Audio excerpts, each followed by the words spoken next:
এই যে আজকে ঈদের সেমাই রান্না করতেছি, নবাবী সেমাই। তাই দুধটা একটু এখানে গরম করতে দিচ্ছি, দুধটাকে করে নিতে আসি, ক্ষীর বানিয়ে নিতে আসি।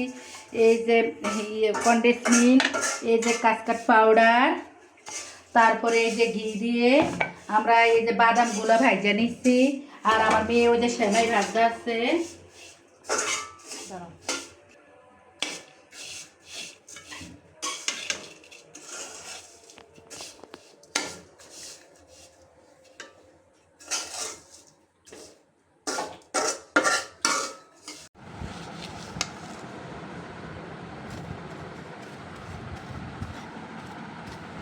এই তো এখন আমরা নবাবী সেমাই বানানোর জন্য সব কিছু তৈরি করে ফেলেছি। এখন শুধু এটাকে প্লেটে সার্ভ করার পালা। তো সার্ভ করার জন্য প্রথমে কী করছে, কয়েকটা না সরি কিছু সেমাইকে একটা দিয়ে লেয়ার তৈরি করে নিচ্ছি।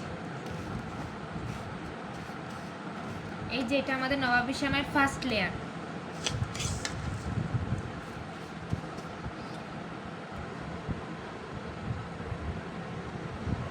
এই তো নবাবী সেমাইয়ের প্রথম লেয়ারটা হয়ে গেল। এবার হচ্ছে আমরা যে কাস্টার্ডের মিশ্রণটা তৈরি করেছিলাম সেটা দিব।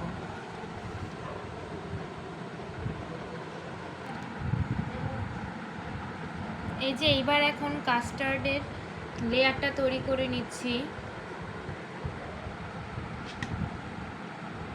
এটা হবে সেকেন্ড লেয়ার।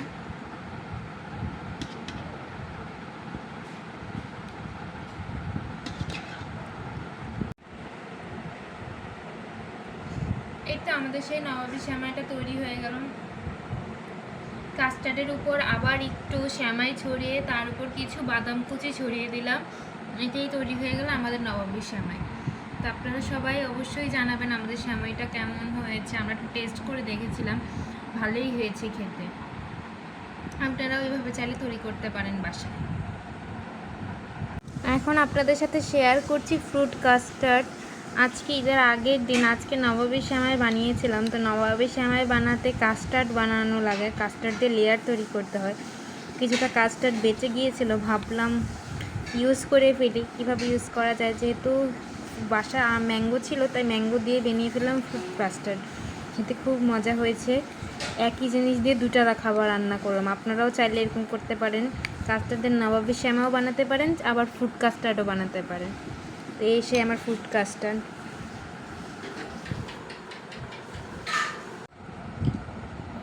এই যে আমার মেয়ে আমার পায়ের ভিতরে মেহেদি দিয়ে দিতে আছে।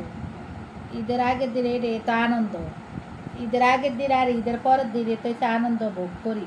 পরে হেয়ার করা ডিসমিস হইয়া দেখে সব কিছু। এই যে মেয়ে বলতেছে আম্মু আসো মেহেদি পরে দিই তোমারে, তাই এই যে মেহেদিটা পড়তে আছি।